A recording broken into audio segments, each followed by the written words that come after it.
Malalim na ang gabi nang tumunog ang telepono sa silid ng matandang si Denver. Kilalang bilyonaryo sa kanilang bayan. Si Denver ay umabot na sa edad ng 72. Ngunit ang kanyang yaman ay naging dahilan upang siya ay hindi mapahinga na maayos kahit sa ganitong edad. Pumikit siya ng mariin at huminga ng malalim bago sagutin ang tawag. Kilala niya ang numerong tumatawag, si Jordan, ang panganay niyang anak. Pa, kamusta? Bungad ni Jordan na may lambing sa tinig. Mabuti naman anak. Anong kailangan mo? Sinubukan niyang gawing kasywal ang tono, ngunit alam niyang kasunod ng mga salita ni Jordan. Heto lang sana pa. May mga bills kasi ako na kailangan bayaran. Alam mo na, medyo mahirap mag-budget. Paliwanag ni Jordan. Baka naman pwedeng makahingi ng tulong. Hindi na bago kay Denver ang ganitong pakiusap. Marami na siyang narinig na dahilan. Pero tulad ng dati, hindi niya natitiis ang anak. Napabuntong hininga siya. Magkano ba ang kailangan mo, Jordan? Mga 200,000 lang pa. Pansamantala lang naman. Babayaran ko rin kapag medyo maluwag na. Alam ni Denver sa kanyang puso na hindi na mababayaran niyon. Ngunit tumango siya sa telepono at sumang-ayon. Sige na nga Jordan, ipapadala ko sa iyo bukas. Salamat pa, napakabait mo talaga. Bago binaba ni Jordan ang telepono, naramdaman ni Denver ang luhang bumigat sa kanyang mga mata. Napaisip siya kung tama ba ang kanyang ginagawa. Lagi na lang nagbibigay, lagi na lang nagpaparaya. Ilang minuto pa lamang nakalilipas nang muling tumunog ang kanyang telepono. Ngayon, si Jasper naman ang tumatawag, ang pangalawang anak at halos pareho ang tono. Pa, kamusta na? Nakapag-dinner ka na ba? Bungad ni Jasper. Napangiti si Denver kahit alam niyang may kasunod na pabor ito. Oo naman anak, ano ang kailangan mo? Nagdalawang isip si Jasper bago nagsalita. Pa, medyo gipit rin ako ngayon. May project kami na kailangan tapusin at kulang pa sa pondo. Baka naman pwedeng humingi sa'yo ng konting tulong. Ilan ba ang kailangan mo, Jasper? Tanong ni Denver, bagamat alam niyang ito'y uulit lamang na nangyari, ilang minuto lang ang nakalilipas. Mga 300,000 sana pa. Promise, babayaran ko rin kapag nakabenta na kami ng units. Paliwanag ni Jasper, pilit na kinukumbinsi ang ama. Sige. Sambit ni Denver, halos nawala na ang emosyong naroon kanina. Basta't gamitin mo na maayos anak. Oo pa, maraming salamat. Alam kong hindi ka mauubusan ng tulong para sa amin. Pagkababa ng tawag, saglit na nanahimik si Denver hanggang sa muling tumunog ang telepono. Napabuntong hininga siya. Sino na naman kaya? Bulong niya sa sarili. Sinagot niya ang tawag at narinig ang boses ng bunsong si Monros. Papa, kamusta? Miss na kita. May lambing na sambit ni Monros. Napangiti si Denver kahit na may halong pangamba. Anong kailangan mo, Monros? Papa, alam kong busy ka, pero sana papakinggan mo muna ako. Baka naman pwede kong mahingi ang iyong tulong sa mga pambayad sa mga gastusin. Alam mo naman po, marami akong kailangan bayaran para sa mga plano ko sa negosyo. Paliwanag ni Monros, pilit na binibigyan ng dahilan ang bawat hinihinging halaga. Nanghina si Denver sa narinig. Magkano ba ang kailangan mo anak?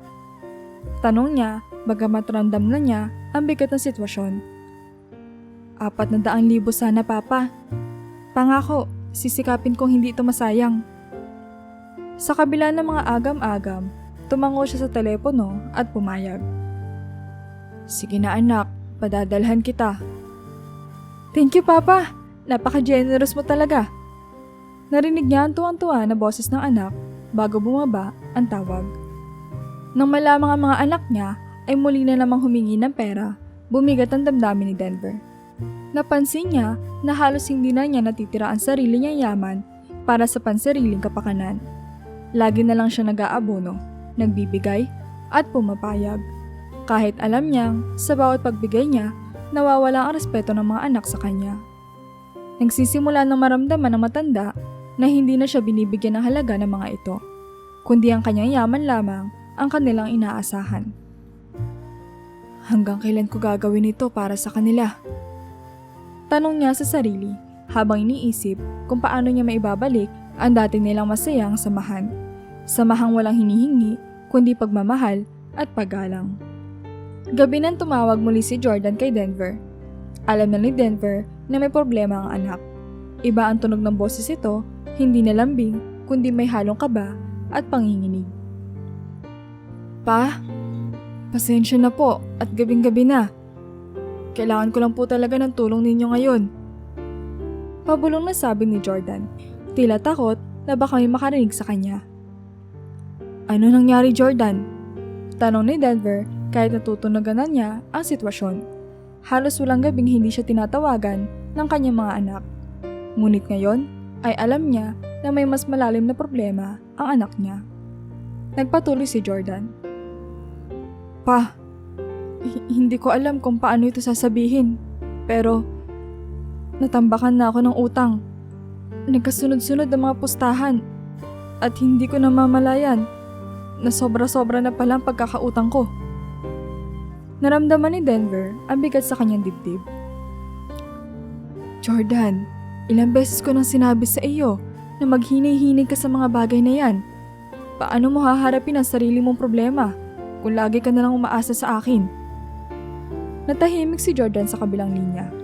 Ngunit maya-maya ay sumagot ito. Halos namamalimos na ang tono. Pa, ito na po ang huling beses na manghihingi ako. Nangangako po ako. Pagbabayaran ko rin ang utang na ito at hindi ko nahahayaang madamay pa kayo sa ganitong sitwasyon. Muling bumuntong hininga si Denver, ramdam ang kanyang sariling panghihinayang. Ngunit sa kabila nito, nandoon pa rin ang pagmamahal niya bilang ama. Ayaw niya mapahamak ang anak, kahit na alam niyang hindi maganda ang ginagawa nito. Magkano ba ang utang mo, Jordan? Tanong niya, bagamat alam niya masakit na naman sa bulsa ang kasunod ng sagot. 200,000 pa. Sagot ni Jordan, halos walang boses, sa kabilang linya. Naramdaman ni Denver ang kirot ng pagdududa sa kanyang puso. 200,000 para lamang sa mga kalokohan ng kanyang anak. Ngunit kahit gusto niya magalit at hayaan ang anak na pagbayaran ng sarili nitong pagkakamali, hindi niya kayang tiisin. Alam niya maraming mga taong masasama sa ilalim ng mundo ng pagsusugal at baka hindi lang pagkakautang ang kabayaran dito, kundi maging ang buhay ni Jordan. Sige, sambit niya matapos ang ilang sandaling pag-iisip. Ipapadala ko bukas. Pero Jordan, sana naman ay itigil mo na ito. Hindi na ako bumabata at hindi ko kayang laging iligtas ka sa ganitong mga sitwasyon. Salamat po pa. Pangako, titigil na ako. Hindi na kayo mahihirapan dahil sa akin. Sagot ni Jordan. Ngunit ramdam ni Denver na tila walang laman ang pangako nito. Alam niyang ilang beses nang sinabi sa kanya iyon ni Jordan. At sa bawat pagkakataon, bumabalik pa rin ito sa mga bisyo. Pagkatapos ng tawag, nanatiling tahimik si Denver. Nag-iisip sa gitna ng dilim ng gabi. Iniisip niya kung hanggang kailan siya magiging ganito. Ang ama na lagi na lang nagbibigay, hindi lamang ng pera, kundi ng kanyang kapayapaan at oras. Sa tuwing nagbibigay siya, parang may kaunting bahagi ng sarili niya ang nawawala. Ngunit alam niya ito ang papel niya bilang isang magulang. Magbubukas siya ng kanyang account, kinabukasan, maghahanap ng paraan para mailipat ang pera at muling magbibigay ng tulong sa kanyang mga anak. Kahit alam niyang baka maulit lamang ang lahat. Hindi ko alam kung hanggang kailan ko kaya to, Jordan. Bulong ni Denver sa sarili. Ngunit sa puso niya ay alam niyang gagawin pa rin niya ang lahat para sa kanyang mga anak. Kahit na hindi na nila siya ginagalang tulad ng dati. Hindi pa man nakakabawi si Denver sa hirap ng loob mula sa huling pagtulong niya kay Jordan. Muling tumunog ang kanyang telepono kinagabihan. Agad niya nakita ang pangalan ni Jasper sa screen. Mabilis ang tibok ng puso niya. Alam niyang kapag tumatawag si Jasper ng ganito, kalapit sa huling tawag ng kapatid nito, may isa na namang problema. Pa, sorry sa abala ulit. Bunga ni Jasper na halatang hirap at balisa. Hindi ito karaniwang tono ng anak. Ano na naman ang nangyari, Jasper? Tanong ni Denver, bagamat kabado na sa isasagot ito. Nag-aalangan si Jasper bago magsalita. Pa, nabaon ako sa isang investment scheme. Akala ko malaking kita, pero niloko ako. Ayun, marami akong mga kasosyo na nagagalit. Sila'y pinaghahabol ako at nagbabanta na magkakaroon ng kaso. Pa, hindi ko alam ang gagawin. Baka makulong ako. Napapikit si Denver. Naramdaman niya ang bigat sa dibdib. Ilang beses na niya sinabihan si Jasper na mag-ingat sa mga pinapasok ng negosyo. Ngunit tila hindi nakikinig ang anak. Jasper, ilang beses ko nang sinabi sa iyo na huwag basta-basta pumasok sa mga mabilisang kita. Ilang beses ko nang pinaalala na siguraduhin mo ang mga transaksyon mo. Pa, alam ko naman po, pero hindi ko naisip na ganito ang mangyayari. Halata ang pagsisisi sa boses ni Jasper. Pwede mo ba akong tulungan? Kailangan ko ng malaking pera para mabayaran sila at maiwasan ang kaso. Napabuntong hininga si Denver. Alam niya ang kahulugan ng hinihingi ni Jasper. Matindi ang alingasngas na dala ng ganitong sitwasyon at malaki ang posibleng epekto nito hindi lamang sa reputasyon ng anak kundi maging sa pangalan ng kanilang pamilya. Magkano ang kailangan mo para mabayaran ng mga kasosyo mo? Tanong ni Denver, bagamat alam na niyang malaki na naman ang halaga ng perang ilalabas. Mga 300,000 pa. Kailangan ko ng ganong halaga para mabayaran ng mga biktima ng scam. Sagot ni Jasper, may halong hiya at pangangailangan sa boses nito. Muli, naramdaman ni Denver ang bigat ng kanyang responsibilidad bilang ama. Sa kabila ng galit, sa kabila ng kawalang respeto ng mga anak sa kanyang sakripisyo, hindi niya matiis na hayaang makulong si Jasper o masira ang pangalan nito. Magpapadala ako ng pera bukas. Gamitin mo ito para maayos ang gulo na pinasok mo. Sambit ni Denver sa mababang tinig. Pero Jasper, sana naman ay matutunan mo na ang leksyon sa pagkakataong ito. Pa, maraming salamat po. Alam ko na sobra-sobra na itulong niyo sa amin ni Jordan. Pero pangako po, huling beses na to. Sagot ni Jasper, halos pabulong. Tila may kaunting hiya, ngunit puno ng pasasalamat. Nang matapos ang tawag, tahimik na umupo si Denver sa kanyang upuan at inisip ang paulit-ulit na sitwasyon.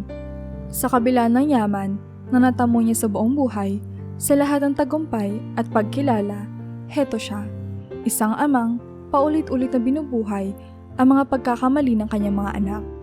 Sa kanyang pagtulong, tila hindi lamang pera ang kanyang nawawala, kundi pati na rin ang kanyang dignidad at kapayapaan. Pakiramdam niya ay unti-unti nang nauubos ang kanyang mga pinaghirapan. At sa bawat tulong niya, parang mas lumalaki ang pang-aabuso ng mga anak niya sa kanyang kabaitan. Ngunit bilang ama, naroroon pa rin ang kanyang pangakong hindi mapapabayaan ang mga ito. Hanggang kailan ko kaya silang sasagipin? Tanong niya sa sarili habang nararamdaman ang pagod na mas malalim kaysa pisikal na pagod. Pagod na nagmumula sa kanyang puso. Alam niyang gagawin niya pa rin ang lahat para sa kanyang pamilya. Ngunit sa kanyang isipan ay may lumalalim na tanong kung ano ang magiging kinabukasan ng kanyang mga anak kung patuloy siya magpaparaya. Ilang linggo lamang lumipas matapos matulungan ni Denver si Jasper mula sa mga kasong isinampa ng mga nadaya sa investment scheme. Akala ni Denver ay magkakaroon na siya ng kaunting kapayapaan. Ngunit isang tawag mula sa kanyang bunsong anak na si Monrose ang muling nagpabigat sa kanyang dibdib. Pa? Mahina at mababa ang tinig ni Monrose sa kabilang linya. Iba ang tono nito, hindi tulad ng dati na puno ng tiwala at kayabangan. Pasensya na po kung istorbo ulit ako. Huminga ng malalim si Denver, nag-iipon ng lakas at hinahanda ang sarili sa sasabihin ng anak. Ano na naman ng problema, Monros? Tanong niya, sinubukan niyang panatilihing kalmado ang kanyang boses. Pa, may mga empleyado kasi ako na nagrereklamo. Sinasabi nila na hindi ko raw pinakikitunguhan ng tama. Laking gulat ko nang ipatawag ako at sabihin na may formal complaint na ipinasa ang mga ito laban sa akin. Pa, baka makasuhan ako. Baka makulong po ako. Boses ng kanyang anak ay may halong kaba at pag-aalinlangan. Napahawak sa noo si Denver. Tila nararamdaman ang bigat ng bawat problema ng kanyang mga anak. Paulit-ulit na nilang pinapakita ang kanilang mga pagkukulang, ang pagiging walang konsiderasyon sa mga taong nakapaligid sa kanila. Ngunit sa kabila ng lahat, hindi niya makayang tiisin ang kanilang kapahamakan. Lahat ng ito ay pinalampas niya. Ngunit ito na naman si Monros, may isa na namang gulo na kailangan niyang ayusin. Monros, ilang beses ko nang sinabi sa inyo na matutong makitungo na maayos sa mga tao. Hindi lang pera ang susi sa isang matagumpay na negosyo, anak. Hindi mo ba natutunan iyon mula sa akin? Ang kanyang boses ay puno ng pangaral. Ngunit sa kabila ng kanyang pagkadismaya, naroon ang kanyang hangaring tulungan ng anak. Opo pa, alam ko naman po. Pero hindi ko rin po inasahan na ganito magiging resulta. Pa, pwede ba kayong tumulong? Alam ko po na napakalaki ng kasalanan ko. Pero baka pwede niyo po makausap ang mga nagrereklamo. O kaya ay bayaran na lang sila para magkaayos. Ramdam ni Denver ang kirot sa kanyang puso. Alam niyang mali ang tinatakbuhan ng kanyang mga anak. Ngunit hindi niya rin kaya ang ideyang mahirapan sila. Lalo na si Monros na sa kanyang isip ay nananatiling bata pa rin. Alam niyang mali ang magbayad para lamang patahimikin ang mga nagrereklamo. Ngunit ito lang ang paraan upang mailigtas ang anak sa posibleng kaso maaaring makasira sa kanilang pamilya. Sige, tugon niya matapos ang ilang sandaling pag-iisip. Ako na ang bahala sa kaso mo.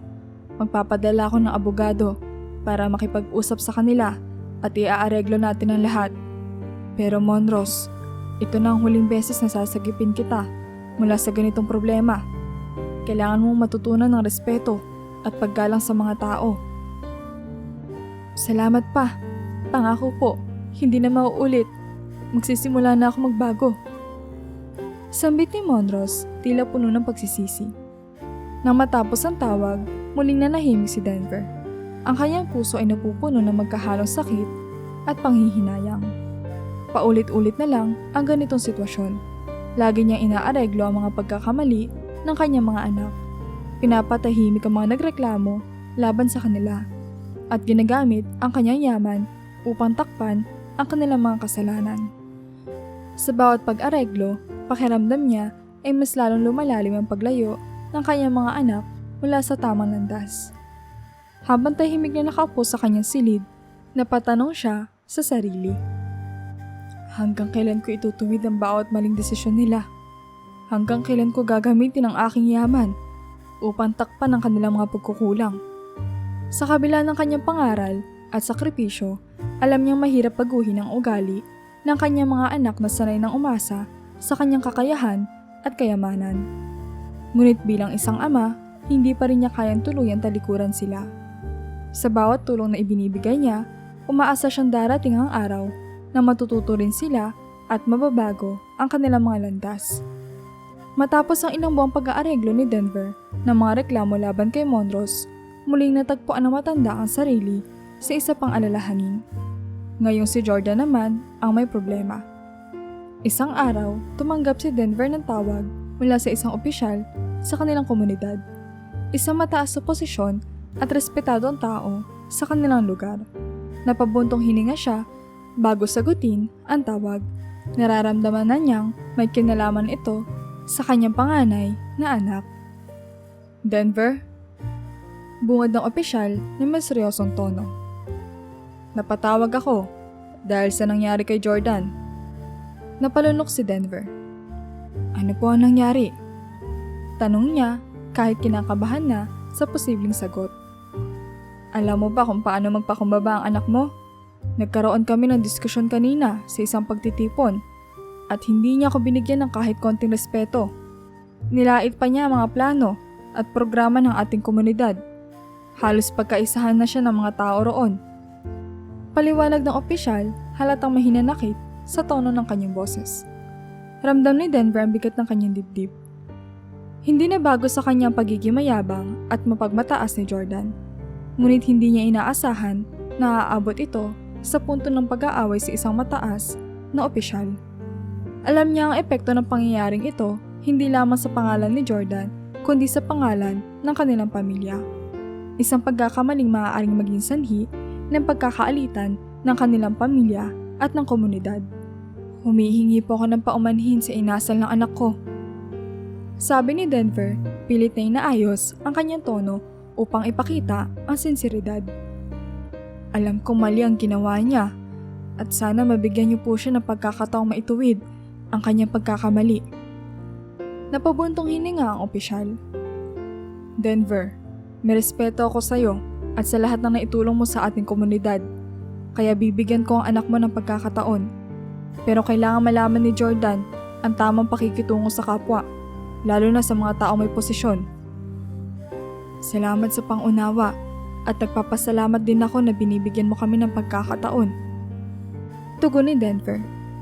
Ako na po ang kakausap kay Jordan at sisiguraduhin kong hindi na mauulit ito. Matapos ang tawag, agad na kinausap ni Denver si Jordan. Jordan, ano ang iniisip mo? At kung bakit kailangan kausapin ako ng opisyal dahil sa asal mo?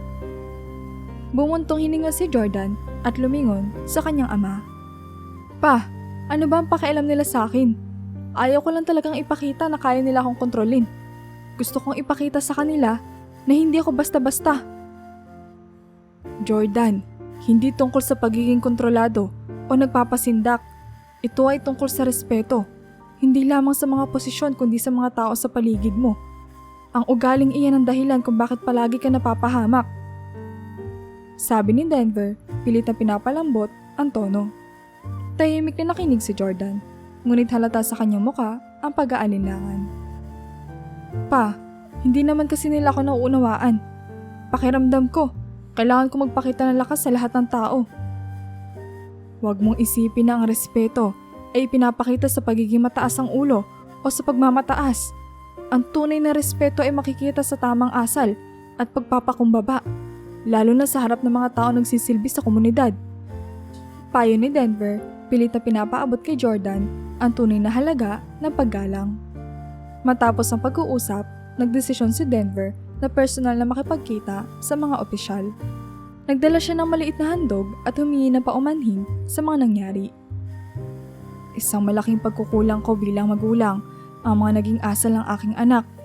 Ginagawa ko ang lahat upang maitama ang mga ito at muli, humihingi ako ng paumanhin. Nagpakita ng pangunawa ang opisyal. Mahalaga ang papel mo, Denver, sa ating komunidad. Sa kabila ng lahat, alam kong ginagawa mo ang lahat para sa iyong pamilya. Matapos ang pakikipag-ayos, naramdaman ni Denver ang kaunting kaginhawaan. Ngunit naroroon pa rin ang pagdududa at pag-aalala sa kinabukasan ng kanyang mga anak. Alam niyang maaaring hindi magbago si Jordan, tulad ng paulit-ulit na hindi nagbabago ang kanyang mga kapatid. Ngunit sa kabila na lahat, hindi niya magawang tuluyang bitawan ang kanyang mga anak.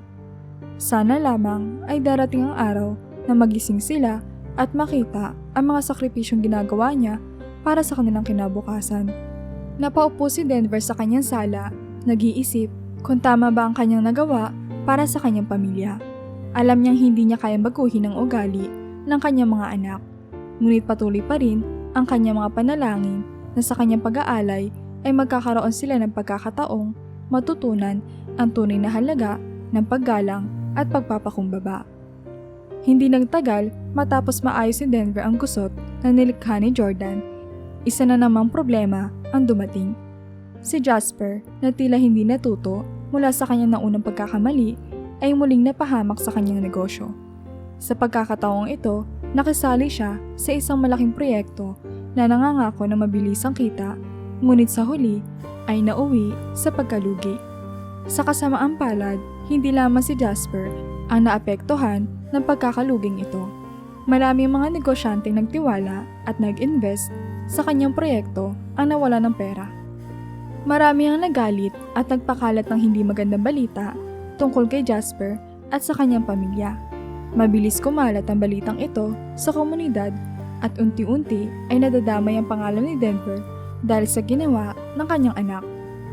Isang umaga, bumungad kay Denver ang tawag mula sa isa sa mga kasosyo ni Jasper na nawala ng malaking halaga. Nagpakilala itong si Mr. Tan, isang kilalang negosyante sa kanilang lugar. Mr. Denver, humihingi ako ng pangunawa sa biglaang pagtawag na to. Sabi ni Mr. Tan na may halong dismayado at galit ang tono. Alam ko na ikaw ay isang taong may integridad. Ngunit ang ginawa ng anak mo, si Jasper, nagtiwala kami sa kanya at ngayon ay halos mawalan kami ng lahat ng aming pinaghirapan. Ramdam ni Denver ang bigat ng bawat salitang narinig. Alam niyang hindi niya kayang mabago ang nangyari. Ngunit alam din niyang responsibilidad niyang alalayan si Jasper sa gulong kinasangkutan nito. Mr. Tan, humihingi ako ng paumanhin sa nangyari. Hindi ko sinasadyang ipasa sa inyo ang ganitong problema dahil sa ginawa ng aking anak. Mabigat ang nawala sa amin, Mr. Denver. Hindi birong halaga ang inilagay namin sa proyektong iyon. Sana'y maunawaan mong hindi basta makakaligtas si Jasper sa kanyang pananagutan. Dagdag ni Mr. Tan halatang hindi natitinag sa kanyang galit. Alam ni Denver na hindi sapat ang mga salita upang mapawi ang galit ng mga kasosyo ni Jasper. Kaya't nagdesisyon siyang gumawa ng konkretong hakbang upang maiayos ang sitwasyon. Mr. Tan, bilang tanda ng aking sinseridad, nais kong akuin ang pananagutan ni Jasper. Tutulungan ko kayong mabawi ang inyong mga nawala. Nagulat si Mr. Tan sa tugon ni Denver. Pagamat may galit pa rin, nakita niya ang sinseridad na matanda sa kanyang mga salita. Kung ganoon, Mr. Denver, tatanggapin namin ang inyong alok, ngunit sana ay mapagtanto ng inyong anak ang laki ng kasalanang nagawa niya. Matapos ang pag-uusap, agad na kinausap ni Denver si Jasper. Jasper, anong ginagawa mo? Ilang beses na kitang tinulungan sa mga problemang ginawa mo. Ngunit hindi ka natututo. Maraming taong nagtiwala sa iyo at dahil sa kapabayaan mo, sila ay nawalan. Pilit na umiwas ang tingin si Jasper, nahihiyang humarap sa kanyang ama. Pa, hindi ko po sinasadya. Akala ko po talagang kikita ang proyektong yon. Wala akong planong lokohin sila. Ngunit ano man ang dahilan mo, Jasper, hindi mo na maibabalik ang tiwalang nawala. Ipinangako ko sa mga kasosyo mo na babayaran ko sila upang maiwasan ang pagkakasira ng pangalan ng pamilya natin. Ngunit sana naman, Jasper, ito na ang huling beses na aayusin ko ang gulo mo. Pa, babawi ako, pangako. Magbabago ako. Sagot ni Jasper, bagamat si Denver ay nakaramdam ng pagdududa sa sinseridad ng anak. Napakadami ng pagkakataon na narinig niya ang pangakong iyon. At sa bawat pagkakataon, tila walang tunay na pagbabagong nagaganap. Kinabukasan, inasikaso ni Denver ang pag-abot ng bayad sa mga kasosyo ni Jasper. Naglaan ng malaking halaga upang maibsan ang hinanakit ng mga ito. Sa bawat perang nilalabas niya, nararamdaman niya ang mabigat na kirot sa kanyang dibdib. Hindi lamang pera ang nawala sa kanya. Tila unti-unti na rin nawawala ang kanyang pag-asa na magbabago pa ang kanyang mga anak. Sa gitna ng kanyang pagbabayad at pag-aayos ng gulo, napaisip si Denver. Ganoon na lamang ba ang kanyang papel sa buhay ng kanyang mga anak? Ang tagapagligtas mula sa kanilang mga pagkakamali. Nakaramdam siya ng pagkalungkot sapagkat sa kabila ng lahat ng kanyang sakripisyo at aral na itinuro, tila hindi natututo ang kanyang mga anak. Bago bumalik sa bahay, naglakad si Denver na mag-isa. Nagmumuni-muni sa kalaliman ng gabi. Tumingala siya sa langit at tahimik na nanalangin. Humihiling na sana ay dumating ang araw na matututo ang kanyang mga anak mula sa kanilang mga pagkakamali. Sana, sa kabila ng lahat ng kanyang sakripisyo at pagmamahal, ay matutunan nila ang tunay na kahalagahan ng pagiging responsable at ng pagpapahalaga sa tiwalang binibigay ng iba.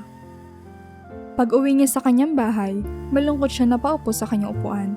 Naramdaman niya ang pagod, hindi lamang sa kanyang katawan, kundi pati sa kanyang puso. Ngunit sa kabila na lahat, nanatili ang kanyang pag-asa, ang kanyang paniniwala na isang araw ay mababago rin ang kanyang mga anak.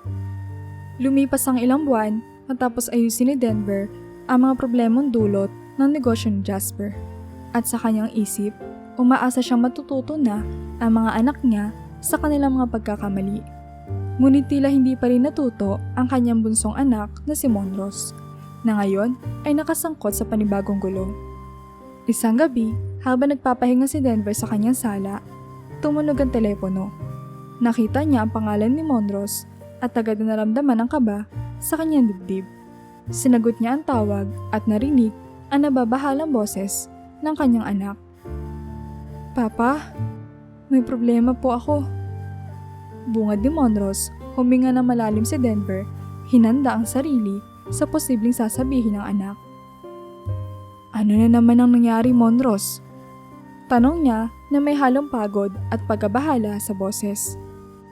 "Pa, may negosyo po akong pinamamahalaan, kasama ang ilang kasosyo. Pero sa kasamaang palad, nagkaproblema kami sa pamamalakad at napagdesisyonan ng mga kasosyo ko na ibenta ang aming pagmamayari para makabawi sa kanilang nawala." Paliwanag ni Monroe. "Ayoko pong mawala ang negosyo, pa. Kailangan ko ang tulong niyo." Ramdam ni Denver ang bigat ng sitwasyon. Batid niya ang pinaghirapang buuin ni Monroe ang negosyong iyon. Ngunit alam din niya na ang pagiging pabaya ng anak ang isa sa mga dahilan kung bakit nalulugi ito ngayon. Gayunpaman, hindi niya kayang bitawan si Monroe ng ganito na lamang. Lalo na kung may paraan para mailigtas pa ang negosyo. "Ano ba ang kailangan mong gawin para mabawi ang negosyo?" Tanong ni Denver, sinusubukang magpakita ng pag-unawa kahit pakiramdam niya ay naubos na ang kanyang pasensya. "Pa, kailangan ko ng malaking halaga para mabili ang share ng mga kasosyo ko. Kung makukuha ko iyon, magiging akin na lang ang buong negosyo at hindi ko na kailangan pa makisama sa iba." Sagot ni Monroe, may halong pag-asa at kaba sa boses. Muling bumuntong hininga si Denver, ramdam ang bigat ng desisyon. Alam niyang malaki ang halaga na kinakailangan upang mabawi ang pagmamay-ari ng negosyo ni Monroe. Ngunit sa kabila ng kanyang mga pag-aalinlangan, naroon pa rin ang kanyang pagiging ama, ang paniniwala na dapat niyang suportahan ang kanyang anak sa mga oras ng pangangailangan. "Sige, Monroe," sagot niya sa wakas. "Ibibigay ko ang pera para mabili mo ang shares ng mga kasosyo mo. Pero anak, sana sa pagkakataong ito ay matutunan mong alagaan ang negosyo mo. Hindi palaging andito ako para sa inyo." "Salamat, Papa. Hindi ko alam kung anong gagawin ko kung wala kayo." Masiglang sagot ni Monroe. "Pangako, pa, sisikapin kong hindi ko na kayo bibiguin." Matapos ang tawag, agad na inayos si Denver ang mga dokumento at inihanda ang malaking halaga upang mabawi ni Monroe ang kabuoang pagmamay-ari ng negosyo. Habang inaayos niya ang lahat, hindi niya maiwasang magmuni-muni. Ilang beses na ba niyang ginawa ang ganitong pagsasakripisyo para sa kanyang mga anak? Sa tuwing nauubos na ang pag-asa niya sa kanila, parati siyang naniniwala na sa susunod, sa wakas, matututo rin sila. Kinabukasan, ibinigay niya ang kinakailangang pera kay Monroe at pinaalalahanan ang anak. "Anak, alagaan mo ang negosyong ito. Huwag mong sayangin ang bawat tulong na binibigay ko sa iyo. Isipin mo na hindi ako magtatagal sa mundong ito at ang tanging hangad ko lang ay makitang kaya ninyong magtagumpay sa sarili ninyong kakayahan." Ngunit sa puso ni Denver, alam niyang hindi madaling magbago si Monroe o ang kanyang mga kapatid. Ang kanyang mga anak ay tila nasanay na sa kanyang pag-aaruga, sa kanyang walang sawang pagsagip sa kanila, at ang kanilang kakulangan ng pagsisikap ay tila dulot ng patuloy na pag-asang nandyan lang siya upang magligtas. Habang pinapanood niya ang bunsong anak na nakangiti sa pagtanggap ng kanyang tulong, Naramdaman niya ang lungkot na nakabalot sa bawat pag-asa. Alam niyang may hangganan ng lahat at hindi habang buhay ay kaya niyang ayusin ang bawat pagkakamali ng kanyang mga anak. Ngunit sa kabila ng lahat ng pagdududa, hindi pa rin niya magawang itakwil ang kanyang responsibilidad bilang ama. Tahimik niyang ipinalangin na sana sa pagkakataong ito ay matutunan na ni Monros ang tamang pamamalakad at pagpapahalaga sa negosyo. Sana ay makita ng kanyang mga anak na ang lahat ng kanyang sakripisyo ay hindi lang basta pera o yaman, kundi pag-ibig, pag-asa at pagnanais na magtagumpay sila. Hindi dahil sa kanya, kundi dahil sa kanilang sariling pagsisikap at pananaw sa buhay. Ilang buwan na lumipas mula ng tulungan ni Denver si Monros sa pagbawi ng kanyang negosyo. Sa bawat araw na dumadaan, tahimik na umaasa si Denver na magbabago na ang kanyang mga anak. Ngunit tila mas matibay ang ugali nila kaysa sa kanyang pag-asa. Minsan na naman siyang binagabag ng isa pang problema. At ngayong pagkakataon, si Jasper nasa gitna ng isang eskandalo. Nagpakalat ng isang bulong-bulungan ang mga empleyado sa ospital na tinutulungan ni Jasper bilang bahagi ng kanyang negosyo.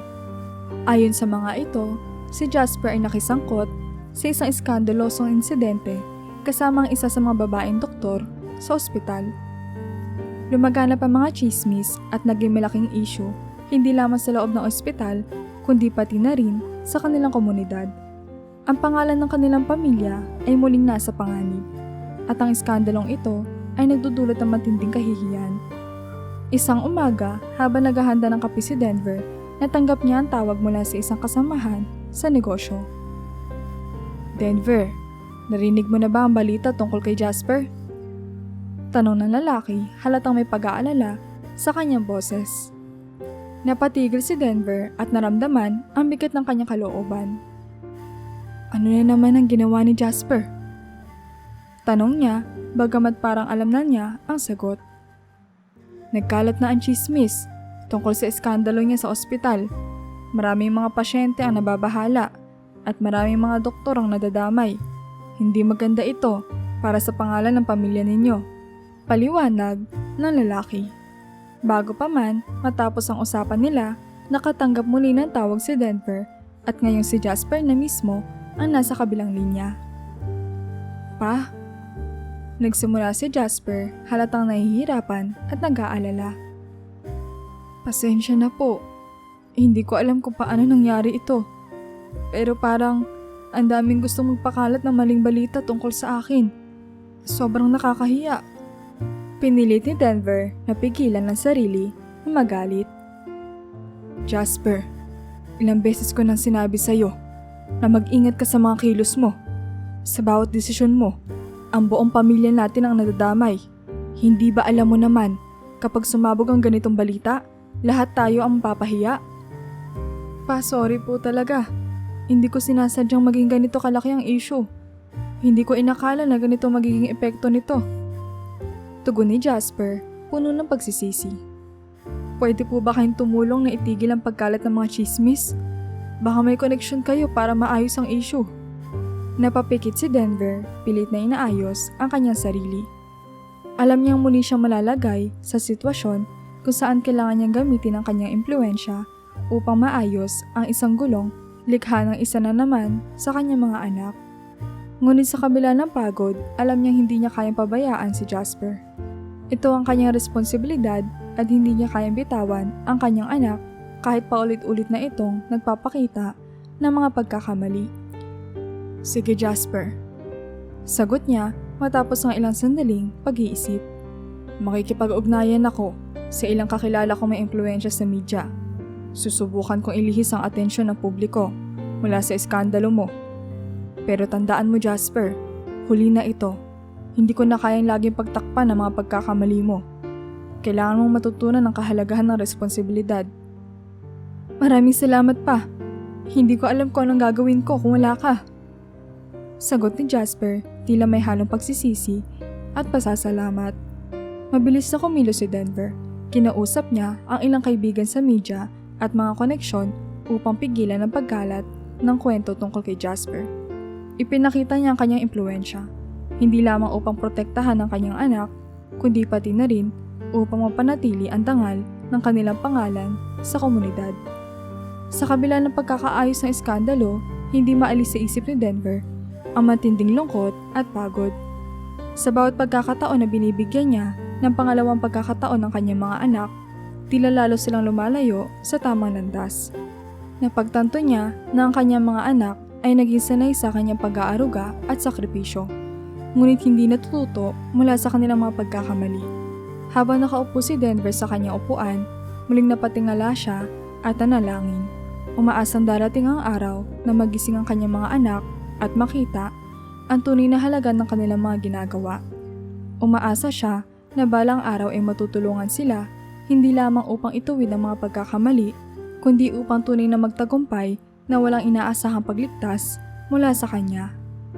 Sa kanyang isipan, nanatiling malinaw ang pangarap na sana sa huling pagkakataon ang kanyang mga anak ay matutong magbago at magpahalaga sa mga sakripisyo at aral na itinuro niya sa kanila.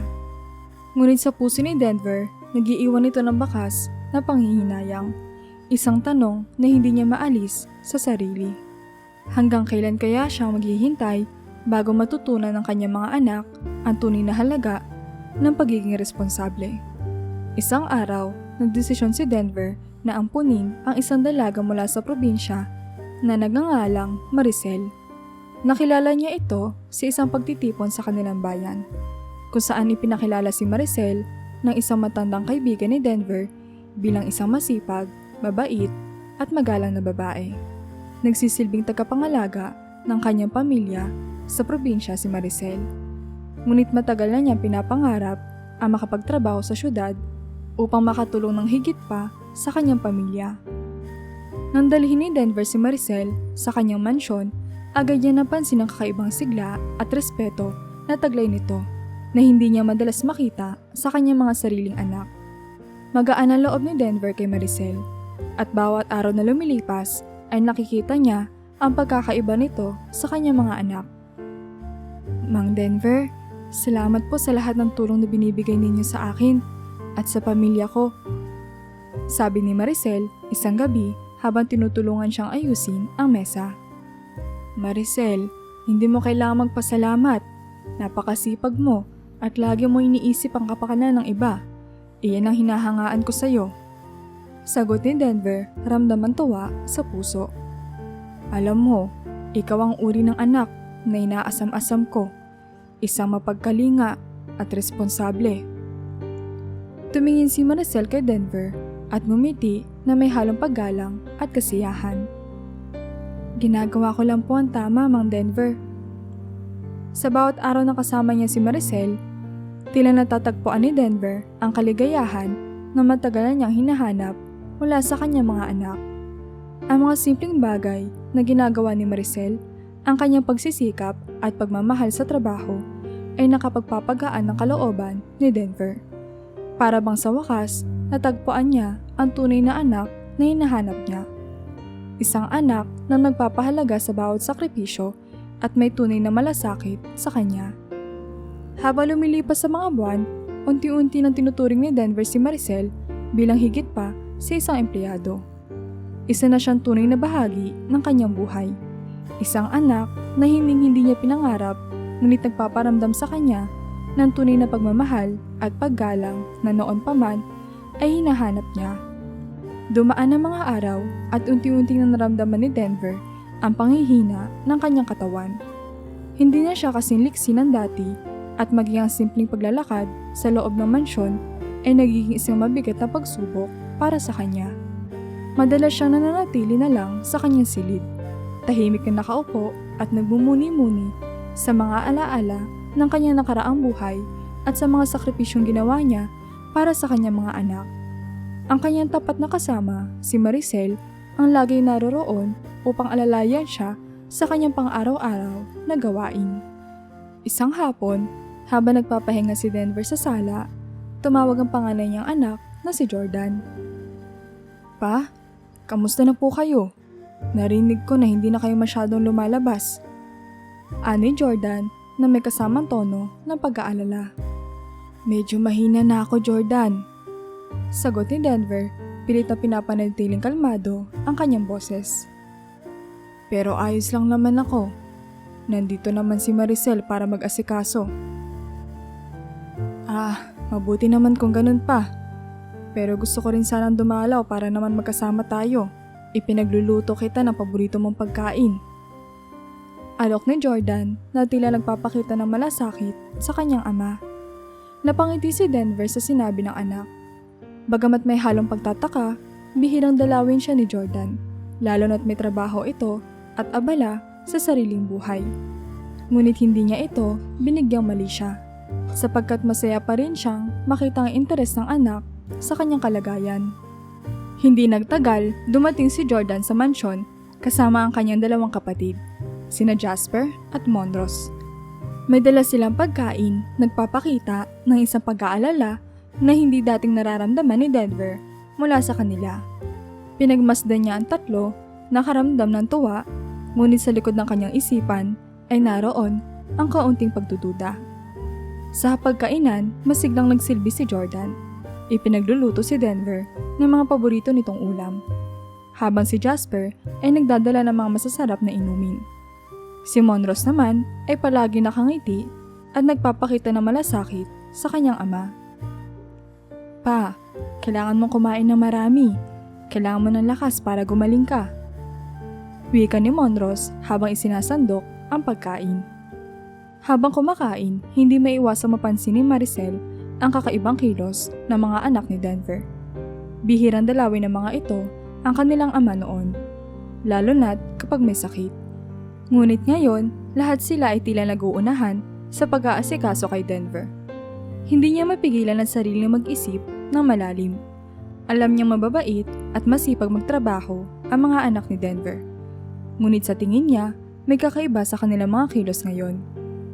Na magpaalam ang tatlong magkakapatid, lumapit si Maricel kay Denver upang tanungin ang kanyang kalagayan. Man Denver, kamusta po kayo? May napansin lang po kasi akong kakaiba. Madalang po kayong dalawin ng mga anak nyo. Pero ngayon, parang sabik na sabik silang makasama kayo. Bakit? Hindi ka ba natutuwa, Maricel? Sa wakas, nagpakita rin ng malasakit ang mga anak ko. Ani Denver na may kaunting ngiti sa kanyang muka. Opo, natutuwa naman po ako. Sagot ni Maricel, ngunit may halong pag-aalinlangan ang kanyang tono. Pero gusto ko rin pong siguraduhin na ligtas kayo. Hayaan niyo po akong alagaan ng bawat kinakain at iniinom ninyo para masigurong maayos po ang inyong kalagayan. Tumango si Denver, ngunit hindi rin niya maiwasan ang pagdududa sa mga hinala ni Maricel. Gayunpaman, pinili niya maniwala sa kanyang mga anak, sa kabila ng mga pangamba ng kanyang tapat na kasambahay. Subalit sa likod ng kanyang pagdududa, ramdam niya rin ang isang bagay na matagal na niyang kinikimkim. Isang takot na baka sa kabila ng kanyang pagmamahal at sakripisyo, may ibang layunin ng kanyang mga anak sa pagpapakita ng pagmamalasakit sa kanya. Nang magpaalam na si Maricel at pumanik na sa kanyang silid, na natiling gising si Denver, nag-iisip sa dilim. Sa kabila ng mga damdaming iyon, napaisip siya kung tama ba ang pagtanggap niya sa muling pagdating ng mga anak niya sa kanyang buhay. Mga anak na tila lumalapit lamang sa oras ng pangangailangan. Kinabukasan, muling bumisita ang tatlong anak ni Denver. Sa pagkakataong ito, masigla nilang ipinakita ang kanilang pagmamalasakit sa kanya. Ngunit hindi may kakaila ang kakaibang tensyon na nararamdaman ni Maricel sa bawat kilos ng mga ito. Nagdala muli sila ng iba't ibang pagkain at inumin na may espesyal na pagkatimpla at tila inaalalayan nilang mabuti ang kanilang ama sa bawat subo nito. Pa, kumain po kayo ng marami. Kailangan nyo ng sustansya para bumalik ang lakas nyo. Sabi ni Jordan habang sinusubuan si Denver ng sinigang na dinala niya. Sumunod si Jasper. Inilapit ang isang tasa ng tsaa. At ito pa, espesyal na timpla para sa inyo. Masarap po ito at magbibigay ng lakas. Si Monros naman ay nakangiti habang naghahain ng iba't ibang prutas sa mesa. Pa, sayang naman po ang lahat ng ito kung hindi nyo kakainin ng marami. Sambit niya na may halong pamimilit sa kanyang tinig. Habang pinapanood ni Maricel ang eksena, hindi niya mapigilan nararamdamang kaba. Naroroon ang tatlong magkakapatid, naguunahan sa pag-aasikaso kay Denver. Ngunit tila may halong pagka-artipisyal ang kanilang kilos na para bang mayroon silang tinatagong motibo. Matapos magsikain at umalis sa magkakapatid, muling lumapit si Maricel kay Denver. Mang Denver, panimula niya bahagyang kinakabahan ngunit determinadong iparating ang kanyang napansin. Napapansin ko po na tila masyadong masigasig ang mga anak ninyo sa pag-aalaga sa inyo. Madalang ko po silang makita dati na ganito ang atensyon sa inyo.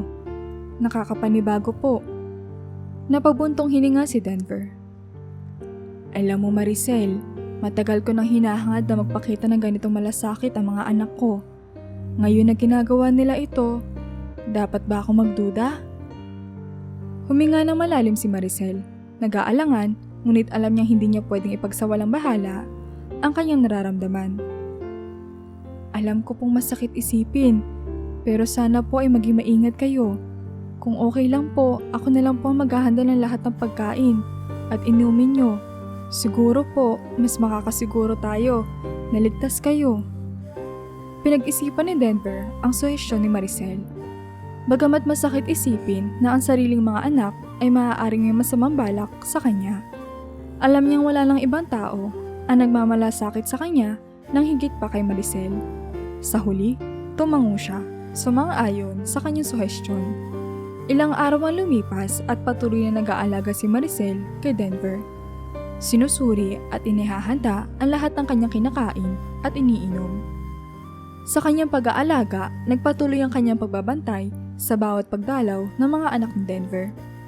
Isang hapon, muling bumalik ang tatlo at nagdala na naman ng mga pagkain. Ngunit sa pagkakataong ito, agad na napansin ni Maricel ang kakaibang amoy ng sopas na dala ni Jasper. Pa, may dala po akong sopas para sa inyo. Sabi ni Jasper habang inilalagay ang mangkok sa harapan ng kanyang ama. Ngunit mabilis na tumayo si Maricel at kinuha ang mangkok bago pa man makasubo si Denver. Ako na po ang magpapainit ito sa kusina, Mang Denver. Siguradong mas masarap ito kapag mainit. Ani Maricel, nag-aalangan man, ngunit determinadong pigilan si Denver na tikman ito agad. Nandalhin ni Maricel ang sopa sa kusina. Palihim niya itong sinuri at inamoy. May kakaibang baho na tila isang kemikal ang naroon at kinabahan siya sa kanyang natuklasan. Pagsusuri sa sopas ang nagpapatibay ng kanyang hinala na may masamang balak ang mga anak ni Denver. Dahan-dahan siyang bumalik sa hapagkainan at gumawa ng palusot. Mang Denver, baka po mas mabuti pang hindi ito kainin ngayon. Naamoy ko po na parang hindi na ito sariwa. Sabi niya, pilit na nagpipigil na magpakita ng kaba. Nagulat si Denver sa sinabi ni Maricel, ngunit sumang-ayon. Nanatili siyang mapanuri sa mga susunod na pagkain at inumin na dala ng kanyang mga anak. Napansin naman ito ng tatlo at nagsimulang mag-alinlangan. Hindi nagtagal, napansin nila ang pagiging protektibo ni Maricel kay Denver at ang tila paghadlang nito sa bawat pagkain at inumin na dinadala nila para sa kanilang ama. Nagsimulang magduda si Jordan at ang mga kapatid niya.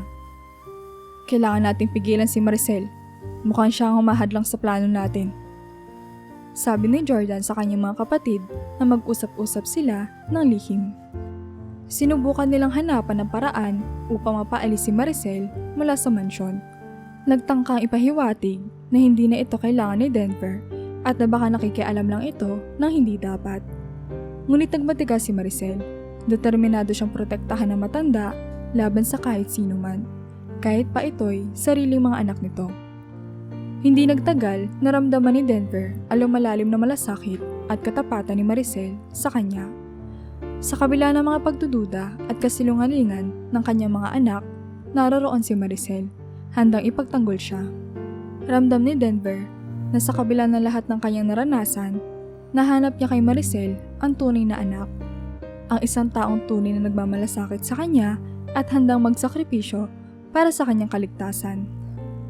Makaraan ng ilang araw ng pagbabantay at pagsusuri ni Maricel sa mga pagkain at inumin, na inihahain kay Denver, hindi nagtagal at naramdaman ng magkakapatid na tila nagiging mas mahirap ipatupad ang kanilang plano.